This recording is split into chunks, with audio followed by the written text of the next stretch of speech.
नमस्कार, मैं हूं दीपाली राणा। गोल्ड स्पॉट में आपका स्वागत है। और M6 पर सोने ने आज लगातार 7वें दिन नया रिकॉर्ड बनाया है, लेकिन ऊपरी स्तरों से फिसलने के बाद अभी इसमें छोटे दायरे में कारोबार हो रहा है। वहीं चांदी में भी 65,000 का स्तर होल्ड करने की कोशिश की जा रही है। ग्लोबल लिक्विडिटी और जियोपॉलिटिकल टेंशन से सोने को सपोर्ट मिल रहा है। अब बाजार की नजर अमेरिकी फेडरल रिजर्व के ऐलान पर है और फेड के ऐलान से पहले सोने चांदी में क्या रणनीति होनी चाहिए, इसी पर बातचीत करेंगे। ज्वेलरी बाजार में डिमांड की कैसी स्थिति है, इस पर भी होगा फोकस। हमारे साथ जुड़ गए हैं CNBC TV 18 कमोडिएटर Manisha Gupta, Riddhi Siddhi bullions के पृथ्वीराज कुठारी, क्वांटम AMC के चिराग मेहता, एक्सिस सिक्योरिटीज के सुनील कटके और मनी लिशियस कैपिटल के जयप्रकाश गुप्ता। सभी का स्वागत है इस खास शो में। और अगर अभी का हम ट्रेंड देखें तो एक सुस्ती के साथ ही कारोबार सोने चांदी में हो रहा है, और जब लगातार रिकॉर्ड बनते हैं तो इस तरह की सुस्ती कुछ सेशंस के बाद देखने को मिलती भी है। लेकिन सवाल ये है कि अभी करना क्या है, ज्वेलरी डिमांड कैसी आ रही है, इसी सब पर फोकस करते हैं। शुरुआत चिराग आपसे करना चाहेंगे। अब तक इनफैक्ट जो भी कॉन्वर्सेशन पिछले 1-1.5 हफ्ते में हमारे एक्सपर्ट से हुआ है, फिर चाहे वो ज्वेलर्स हों या फिर मार्केट एक्सपर्ट्स हो, उनका कहना यही है कि ज्वेलरी डिमांड तो अभी नहीं आ रही है, लेकिन हाँ इन्वेस्टमेंट डिमांड जरूर है और शायद हर डिप एक खरीदारी का मौका हो सकता है। तो आप बताइए यहाँ से फर्दर आउटलुक क्या है। अगर इन्वेस्टमेंट डिमांड भी है तो वो किस इंस्ट्रूमेंट में ज्यादा आती हुई दिख रही है, क्या आउटलुक है यहाँ से? जी, अगर फैक्टर्स देखें तो बहुत ही पॉजिटिव कंस्ट्रक्टिव फैक्टर्स है गोल्ड के लिए। जिस हिसाब से हमने सेंट्रल बैंक इंटरवेंशन देखा है, मनी प्रिंटिंग जिसे क्वांटिटेटिव ईजिंग कहते हैं, वो काफी अनप्रेसिडेंटेड स्केल पे हमने देखा है। प्लस एक दूसरा फैक्टर जो ड्राइव करता है गोल्ड को, एक रियल इंटरेस्ट रेट्स है। रियल इंटरेस्ट रेट्स अभी नेगेटिव और लो हो रहे हैं और वही ट्रेंड में हम और भी अग्रेसिव देख रहे हैं। तो आउटलुक काफी पॉजिटिव है ये दो फैक्टर्स की वजह से। और इन्वेस्टमेंट डिमांड एक ड्राइवर होता है, बड़ा ड्राइवर होता है गोल्ड प्राइसेस ऊपर जाने के लिए। तो इन्वेस्टमेंट डिमांड हम काफी ज्यादा देख रहे हैं। Even in India gold ETF demand काफी अच्छी देख रहे हैं। सो एक इन्वेस्टमेंट डिमांड इंडिया में काफी हाई स्केल पे देख रहे हैं और we think that it will continue going forward. और हर एक डिप पे we are seeing increase demand आते हुए दिख रहे हैं। तो ये trend I think will continue for some more time. हर डिप्स पे खरीदारी है, इन्वेस्टमेंट की मांग यहाँ पर बहुत बेहतर है। लेकिन सोने चांदी के प्राइसेस पे अगर आप नजर डालें तो $20 की मूवमेंट हम यहाँ पर बहुत आम होता हुआ देख रहे हैं अंतर्राष्ट्रीय बाजारों में। बेहतर बात यह है कि भारतीय बाजारों में 52,500 के स्तर अभी भी यहाँ पर होल्ड किए हुए हैं और चांदी में बढ़त जारी है, 65,000 के ऊपर के कारोबार। कोठारी जी, क्या लगता है अब यहाँ से, क्योंकि जिस हर करेक्शन में खरीदारी की राय यहाँ पर एक्सपर्ट्स की तरफ से आती हुई नजर आई है, इंडियन मार्केट्स में अब यहाँ पर क्या ट्रेंड्स हैं, क्योंकि हम मेयर फॉलोअर्स हैं यहाँ पर, आगे जाके किस तरह की खरीदारी की एक्सपेक्टेशन है? अब अगस्त का महीना शुरू हो जाएगा, जुलाई का महीना भी यहाँ पर बहुत बेहतर तरीके से मांग के हिसाब से बंद होता हुआ नहीं दिख रहा। देखिए, अभी भी आप देखिए हाई प्राइसेस के ऊपर भी काफी भारी मात्रा में बाइंग हो रही है जी। तो जो सोच रहे थे कि डिस्काउंट में माल होना चाहिए, वो आज प्रीमियम में बिक रहा है। ओके। गोल्ड ETF के अंदर भी जैसे चिराग ने कहा काफी बाइंग हो रही है, भारी मात्रा में बाइंग हो रही है। कोठारी जी, किस तरह का प्रीमियम है फिलहाल? प्रीमियम अभी जैसे चल रहा है, जैसे आज की डेट में it's depend on the customs duty. Custom duty 6 lakh के ऊपर हो गई है पर केजी जी। तो उस हिसाब से पहले it's changing on every 15 days जी। तो प्रीमियम में बिक रहा है, मतलब 6 लाख की कस्टम्स ड्यूटी को भी एब्जॉर्व करके उसके ऊपर माल बिक रहा है। तो $3 $4 प्रीमियम ऐसा माल बिक रहा है, प्लस न्यू ड्यूटी के हिसाब से। तो इस हिसाब से गोल्ड फिजिकल में भी डिमांड काफी है, उसके बाद में ETF में भी डिमांड काफी है। और जैसे जैसे सेंटीमेंट आप अगर US का देखोगे, US ETF में मंडे को 8 टन गोल्ड क्यूमुलेट हुआ और 250 टन के आसपास सिल्वर क्यूमुलेट हुआ। तो जो जैसा ट्रेंड वहां पे दिख रहा है, उसी ट्रेंड के हिसाब से इंडिया में भी सेम बाइंग होती जा रही है। और अभी भी मुझे नहीं लग रहा है कि ये बहुत जल्दी रुकने वाली है, कि जिस तरह से बाइंग होते जा रही है। और एक बार वहां पे अगर नेगेटिव साइन आना चालू हो जाता है, अगर आपने देखिए कि खाली USA में ETF में मोर देन 500 टन की बाइंग की है उन्होंने फिजिकल। और उसमें अभी भी आप थोड़ा सा डिफरेंस आ गया है कि COMEX versus spot versus future में थोड़ा जो प्रीमियम है वो घट गया है कल, तो उससे सोने पे थोड़ी सी रुकावट आ गई है। मुझे लगता है कि ये सेकेंड वेव बना रहा है, इसके बाद में एक करेक्शन लंबा आना चाहिए 1850 या 75 के आसपास, उसके बाद में फिर ये मूव ऊपर की तरफ करेगा। कोठारी जी, एक्चुअली मेरा सवाल वही था कि करेक्शन कहां तक आपको नजर आता है, तो 1850 1875 तक में यहां पर भाव एक बार शायद गिर सकते हैं। कोठारी जी, आपने यहां पर खरीदारी की बात की कि मंथ ऑन मंथ यहां पर बढ़त देखने को मिली है नंबर्स पे। ये माना जाए कि ज्वेलर्स जो बेच रहे हैं या बुलियन डीलर्स जो बेच रहे हैं वो उनका लाइंग स्टॉक है, क्योंकि नए इंपोर्ट्स तो हमने यहां पर काफी कम आते हुए देखे हैं, या फिर आपको लगता है वो नंबर में भी यहां पर थोड़ी बेहतरीन वो नंबर्स भी होने की उम्मीद है? नए नंबर भी इंक्रीज हो रहे हैं, इंपोर्ट भी गोल्ड हो रहा है, अच्छी मात्रा में इंपोर्ट हो रहा है। ये तो अगर एक बार सब स्टेट अगर खुल जाते हैं, जो स्टेट ने सब स्टेट की अलग अलग पॉलिसी क्वारंटाइन सिस्टम के हिसाब से अगर सब ओपन हो जाता है तो बहुत भारी मात्रा में इंडिया में डिमांड निकलेगा। और डिमांड टू वे डिमांड है, जो अब जो डिमांड है वो पहले कभी सोना नहीं खरीदते उनकी डिमांड है। जैसे इन्वेस्टमेंट डिमांड मैंने कहा, जो सोना कभी पहले सोने को एक डेड इन्वेस्टमेंट गिनते थे और डेड इन्वेस्टमेंट गिनते थे, आज वही सोना खरीद रहे हैं। तो मेरे हिसाब से काफी भारी मात्रा में बहुत सी चेंजेस आएगा, लोग सोना बेचने आएंगे, प्रॉपर्टी भी होंगे, क्योंकि 35% गोल्ड इंक्रीज हुआ है, सिल्वर मोर देन 50% इंक्रीज हो गया है, तो लोग इसको बेच के प्रॉपर्टीज भी खरीदेंगे, क्योंकि प्रॉपर्टीज भी स्लो डाउन 20% 30% हो जाएगी। एब्सोल्युटली। तो बहुत सी चेंजेस, काफी भारी मात्रा, जिन्हें फ्लैट खरीदना है उनके लिए अच्छी अपॉर्चुनिटी है, घर लेना है उनके लिए अच्छी है, गोल्ड के प्राइस ऑल टाइम हाई पे है। जी हाँ, और सोना आपके काम आएगा यहाँ पर। जी हाँ। जी दीपाली जी, इनफैक्ट सुनील कटके भी हमारे साथ बने हुए, उनका भी एक आउटलुक ले लेते हैं। तो रिटर्न तो खैर सोने में मिले ही है, फिर चाहे पिछले 6 महीने की बात करें या 6 सालों की, लेकिन सुनील इमीडिएट स्ट्रैटेजी क्या होनी चाहिए? 52,500 के नीचे अभी गोल्ड ट्रेड कर रहा है, यहां से खरीद के चलना चाहिए, क्योंकि थोड़ा डिप तो मिला है लेकिन इससे ज्यादा डिप मिलेगा एंट्री लेने का, इसकी पॉसिबिलिटी कितनी दिख रही है? जी दीपाली, मुझे लगता है कि इंटरडे पर्सपेक्टिव से मोमेंटम मेरे ख्याल से पॉजिटिव बायस में ही रहेगा। कल हमने गोल्ड को और सिल्वर को बड़े दायरे में ट्रेड होते हुए देखा, बहुत ज्यादा वॉलेटिलिटी थी। इनफैक्ट फेड ने अपने लेंडिंग फैसिलिटीज को एक्सटेंड किया 31 दिसंबर तक, तो ऑब्वियसली उससे थोड़ा इन्फ्लेशन कंसर्न जो आने वाले समय में नजर आ रहा है उसकी वजह से प्राइसेस में फिर से उछाल देखने को मिला था। तो जो डे पर्सपेक्टिव से ट्रेड है, मुझे लगता है कि गोल्ड में आज थोड़ा पॉजिटिव बायस में ही रहेगा, तो एक बाय ऑन डिप्स की स्ट्रैटेजी होनी चाहिए। तो अभी के हिसाब से अगर कोई शाम तक का ट्रेड लेना चाहे गोल्ड में, तो मुझे लगता है कि 52,500 के रेंज में एक बाई इनिशिएट करना चाहिए, जो कि करंट भाव चल रहा है। और एक थोड़ा बड़ा स्टॉप लॉस रहेगा 52,200 का, 300 रुपीज का स्टॉप लॉस हम मेंटेन करना सजेस्ट कर रहे हैं, क्योंकि वॉलेटिलिटी थोड़ी ज्यादा है कल और आज के कंपैरिजन में देखें तो। और मुझे लगता है कि डे पर्सपेक्टिव में और 500 रुपए का उछाल जो है हमें देखने को मिल सकता है। तो 53,000 का टारगेट करके मेरे ख्याल से 52,500 के रेंज में लिया जा सकता है गोल्ड। जस्ट गोइंग बैक, जो कोठारी जी ने कहा कि लेवल्स ऐसे हैं कि जहां पर लोग खरीद भी रहे हैं और बेच भी रहे हैं। चिराग, आप इसे इन पर्सपेक्टिव कैसे डालेंगे, क्योंकि ईटीएफ्स में भी क्या यहां पर रिडेम्पशंस हैं इन हायर प्राइसेस पे कि अभी भी लोग खरीद रहे हैं? एंड आई नो आपको थोड़ा सा पुश करने की बात है, क्योंकि जुलाई के नंबर्स अभी तक आए नहीं है, लेकिन आपने पहले कहा था कि जुलाई के नंबर्स जून से आगे निकल चुके हैं, तो इन दोनों ही लेवल्स पे आपको क्या लगता है? जी मनीषा, अभी भी हम बाइंग ही देख रहे हैं, इवन डिस्पाइट हायर प्राइसेस, हम कंटिन्यूस रोज एवरी डे डेली बेसिस पे बाइंग देख रहे हैं। सो आई थिंक अभी भी वो ट्रेंड जो हमने बात किया था कि ये महीने के numbers will be better than last month, so I think still वैसा ही हम देख रहे हैं। रिडेम्पशंस का कोई भी प्रेशर नहीं है, इंक्रीमेंटल बाइंग ही आ रहा है।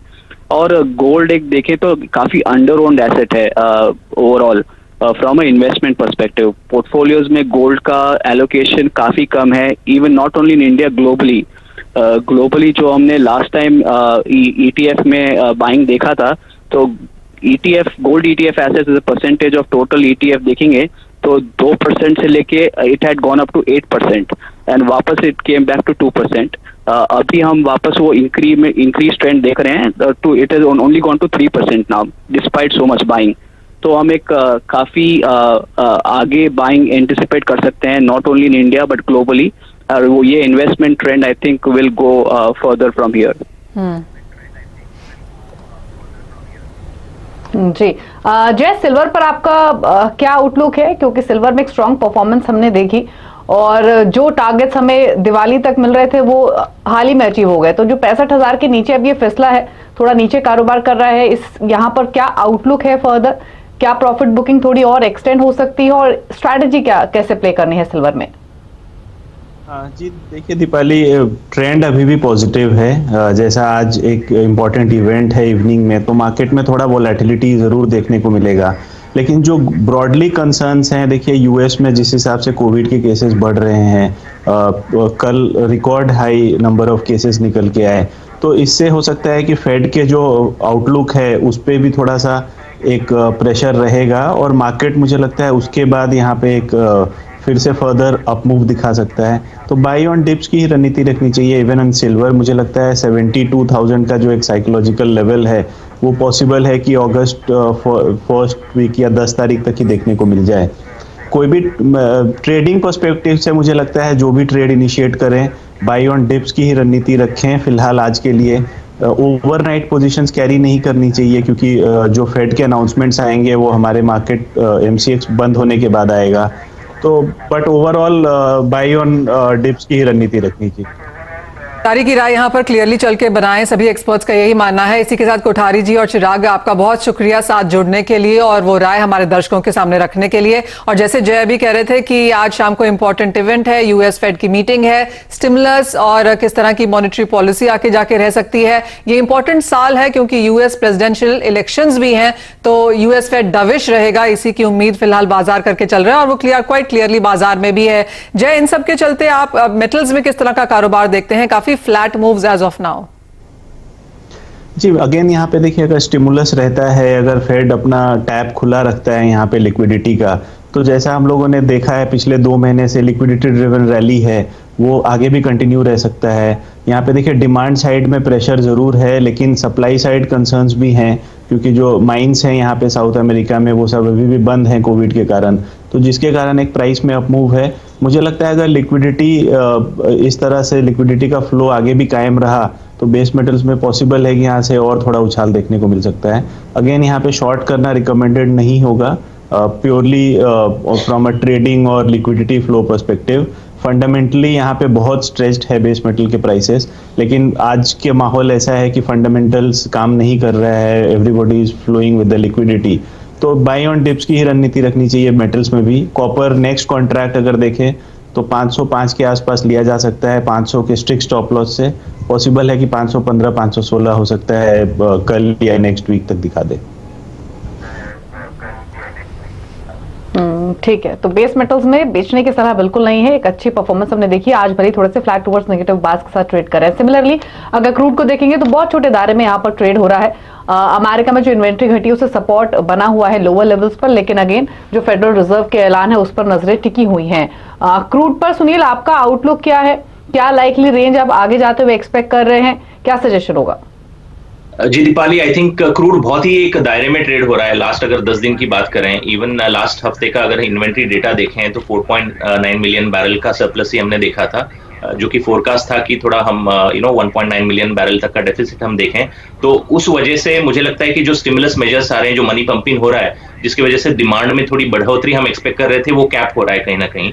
तो मुझे लगता है कि buildup of inventory is driving the prices down a bit. तो मुझे लगता है कि ये दायरा जो है थोड़ा नेगेटिव बायस में रहेगा आज के लिए। WTI $41.1 के रेंज में चल रहा है, तो मुझे लगता है कि एक बार $40 के रेंज में ये सस्टेन हो सकता है।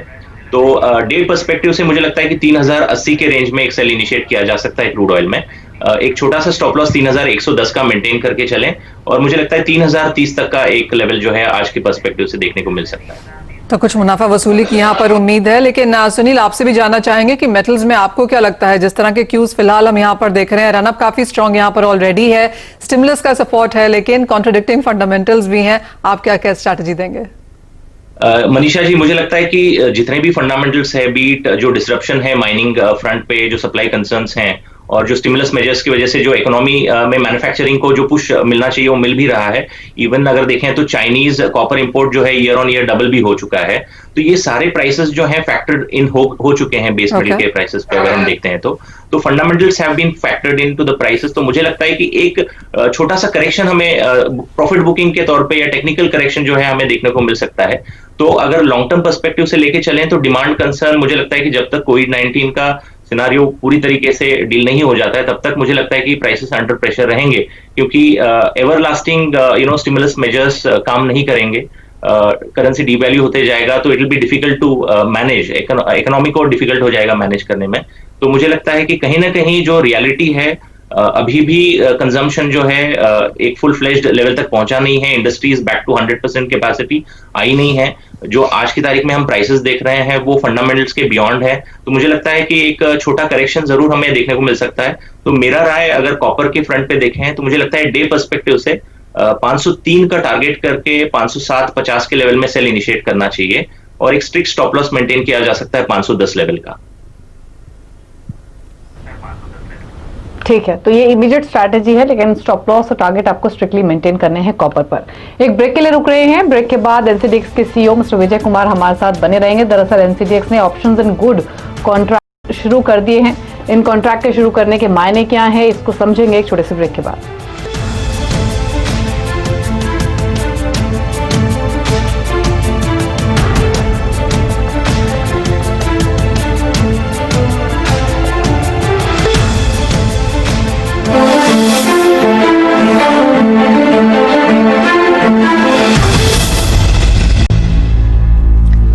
एनसीडीएक्स ने ऑप्शंस के गुड्स कॉन्ट्रैक्ट शुरू कर दिए हैं। एक्सचेंज ने सरसों, गेहूं और मक्का में ऑप्शंस लॉन्च किए हैं। अभी इन कमोडिटीज में अक्टूबर और नवंबर के कॉन्ट्रैक्ट ट्रेडिंग के लिए उपलब्ध हैं। एग्री कमोडिटीज में ऑप्शंस लॉन्च करने वाला एनसीडीएक्स देश का पहला एक्सचेंज है। एग्री कमोडिटीज में ऑप्शंस लॉन्च करने से कितना फायदा है, किस तरह का पार्टिसिपेशन है, एफपीओस के लिए इसमें क्या है, वो जानने के लिए हमारे साथ एनसीडीएक्स के एमडी अब विजय कुमार मौजूद हैं। विजय कुमार जी, शुक्रिया हमारे साथ समय निकालने के लिए। सबसे पहले तो ये कि 2-3 दिन हो चुके अब इसे लॉन्च किए हुए, किस तरह का इंटरेस्ट, पार्टिसिपेशन फिलहाल आपने देखा है और क्या मूव्स रही हैं यहां पर और कितना डिफरेंट है ये ऑप्शंस ऑन फ्यूचर्स से? हाँ जी, नमस्कार। देखिए, पहले तो ऑप्शंस जो है फ्यूचर्स से कहीं बेहतर एक इंस्ट्रूमेंट है किसानों के लिए जी। क्योंकि अगर किसान जब अपना प्लांटिंग करता है तो उसको अगर आगे उसका जो क्रॉप है उसका प्राइस प्रोटेक्ट करना है तो फ्यूचर्स से भी कर सकता है। और फ्यूचर्स में ये जो प्राइस है वो एक लेवल का प्राइस जो है वही मिलेगा और उससे ऊपर और नीचे, मतलब नीचे तो प्रोटेक्शन मिलता है पर ऊपर बेनिफिट नहीं मिलता। ऑप्शंस में ये एडवांटेज है कि नीचे का प्रोटेक्शन मिलता है पर ऊपर अगर भाव ऊपर हो जाए तो ऊपर का भाव भी किसान के फायदे के लिए उसको मिल सकता है। तो इसके लिए एक प्रीमियम का कॉस्ट रहता है। तो ये जो कॉस्ट फैक्टर है, ये जो एडिशनल प्रीमियम देना पड़ता है, ये इसका शायद किसान को और सपोर्ट चाहिए होगा और ये जो है बैंक्स या फाइनेंसिंग एजेंसीज ये कर सकते हैं। तो इसका अभी मतलब प्रचार हो रहा है और इसका जो इंफॉर्मेशन है ये काफी एफपीओ के माध्यम से हम पहुंचा रहे हैं और दूसरा बैंक्स और फाइनेंसिंग एजेंसीज जो हैं उनको भी हम बता रहे हैं कि ये प्रोटेक्शन जो है अगर फाइनेंसिंग एजेंसीज भी कराएं तो उनके लिए भी अच्छा है और किसानों के लिए भी अच्छा है। विजय जी, आपने इनिशियल इंटरेस्ट इसमें किस तरह का आता हुआ देखा है? हाँ, इंटरेस्ट तो बहुत है पर जैसे मैंने कहा कि कॉस्ट है ना, जैसे पहले मैं पिछले साल की बात करूं तो सोयाबीन में कई किसानों और एफपीओ ने फ्यूचर्स बेचे थे पर बेचने के बाद भाव और ऊपर हो गए पर उनको ये लगा कि अगर नहीं बेचा होता तो मतलब ऊपर का भाव मतलब मिल जाता। पर ये जो ऑप्शन है इसमें दोनों बेनिफिट्स हैं कि अगर भाव ऊपर जाए तो भी वो बेनिफिट ले सकते हैं। तो ये जो एक्सपीरियंस एक बार एफपीओस करते हैं कि फ्यूचर्स से क्या बेनिफिट है और ऑप्शंस में क्या बेनिफिट है तो वो फिर ऑप्शंस प्रेफर करते हैं। फिर ऑप्शंस में जैसे मैंने कहा वो प्रीमियम का कॉस्ट है, वो सपोर्ट शायद कहीं से उनको मिलना पड़ेगा और उसका हम एक्टिवली फाइनेंसिंग एंटिटीज जैसे बैंक्स हैं उनको भी एनकरेज कर रहे हैं क्योंकि हाँ जी, ये कॉस्ट 2-3% का होता है तो अगर वो सपोर्ट मिल जाए तो उससे सबका बेनिफिट है। एक तो किसान का तो है ही पर जो एंटिटी फाइनेंस कर रहा है उसको भी ये बेनिफिट है कि वो फिर किसान डिस्ट्रेस में नहीं आएगा क्योंकि उसने प्रॉफिट लॉक कर दिया है। हाँ जी। एंड क्लियरली विजय जी, यहाँ पर ऑप्शन ज्यादा हैं क्योंकि जो बंधन आपको ऑप्शंस ऑन फ्यूचर्स में लॉन्च करने के लिए थे वो ऑप्शंस ऑन गुड्स में यहाँ पर नहीं है। तो क्लियरली आपने 3 कमोडिटीज के साथ यहाँ पर शुरुआत तो की है, लेकिन आगे और कौन सी कमोडिटीज पर फिलहाल नजर है, कहाँ पर अप्रूवल्स हैं, क्या कुछ और एक्सपेक्ट कर सकते हैं हम? हाँ जी, ये जो 3 कमोडिटीज गेहूं और सरसों और मक्के में लॉन्च किया है, और बाकी में भी हमारे जो ऑप्शंस इन फ्यूचर्स कॉन्ट्रैक्ट थे उनको हमने सेबी से रिक्वेस्ट किया है कि वो भी अगर हमें ऑप्शंस ऑन गुड्स का अप्रूवल मिले तो सब कंसिस्टेंट हो जाएगा जो प्रोडक्ट है। नहीं तो मार्केट में हमेशा कंफ्यूजन रहेगा कि इस प्रोडक्ट को कैसे ट्रेड करते हैं और उसको कैसे ट्रेड करते हैं, स्पेशली सेटलमेंट के दौरान। तो वो जैसे ही वो अप्रूवल्स आएंगे हम बाकी कॉन्ट्रैक्ट्स में भी ऑप्शंस इन गुड्स इंट्रोड्यूस करेंगे। तो उम्मीद है कि वो अप्रूवल भी आ जाएंगे। उसका इंतजार हम भी करेंगे। विजय कुमार जी, बहुत शुक्रिया हमारे साथ समय निकालने के लिए। तो क्लियरली एग्रीकल्चर में वहां पर ऑप्शंस ऑन गुड्स की एंट्री होती हुई 3 कमोडिटीज के साथ शुरुआत हुई है, लेकिन और 4-5 कमोडिटीज इन द पाइपलाइन। और जैसे विजय कुमार जी कह रहे थे कि इंपॉर्टेंट रहेगा कि सपोर्ट थोड़ा सा कॉस्ट के हिसाब से यहां पर किसानों को या एफपीओस को दिया जाए, तो एक्सचेंज उसकी फिलहाल यहां पर बातचीत कर रहा है। सुनील, आप कैसे देखते हैं इस प्रोडक्ट को, और एग्रीकल्चर एज अ स्पेस में अब आगे जाके किस तरह की पॉसिबिलिटीज आपको दिखती हैं? जी मनीषा जी, मुझे लगता है कि ऑप्शंस इन गुड्स जो है, जैसे विजय कुमार जी ने बताया, बैंक से जो लेंडिंग ले रहा है, मुझे लगता है कि एक बैंक फ्रंट एक इंस्ट्रूमेंट मिल गया कि एक कॉम्बिनेशन ऑफ प्रोडक्ट बेच सकता है। लोन के साथ एक इंश्योरेंस भी वो बेच रहा है, समझ लीजिए। और इसमें एक बढ़िया बात यह है, फ्यूचर में हेजिंग में जैसे वो एक प्राइस लॉक हो जाता है और अनलिमिटेड रिस्क भी एक्सपोज रहता है।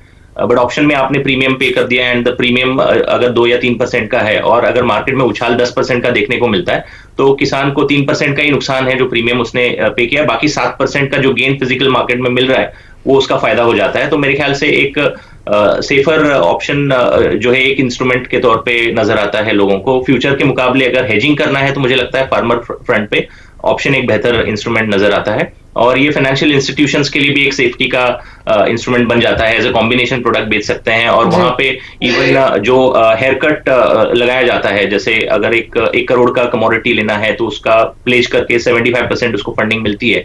अगर ये हेजिंग करके बेचते हैं तो ये 75% का जो हेयर कट है हो सकता है 85% हो जाए। तो लेंडिंग वैल्यू जो है बढ़ाई जा सकती है। तो इससे बैंक को भी फायदा है, और इवन जो फार्मर है, जो एंड यूजर है, उसको भी फायदा है। तो इससे काफी फायदा होगा मुझे लगता है इन्वेस्टर्स को। होप यही करते हैं कि क्विकली से ये प्रोडक्ट्स यहाँ पर फटाफट से अट्रैक्शन दिखाएं और हम और पार्टिसिपेशन यहाँ पर आते हुए देखें। लेकिन clearly a winner of a product, जैसे हमारे एक्सपर्ट ने भी कहा, और एक्सचेंज भी यहाँ पर लेके आया है। लेकिन इतना ही समय आज हमारे पास इस कार्यक्रम में है। सुनील और जय, बहुत शुक्रिया हमारे साथ जुड़ने के लिए। मुझे भी दीजिए इजाजत। आप देखते रहिए CNBC आवाज।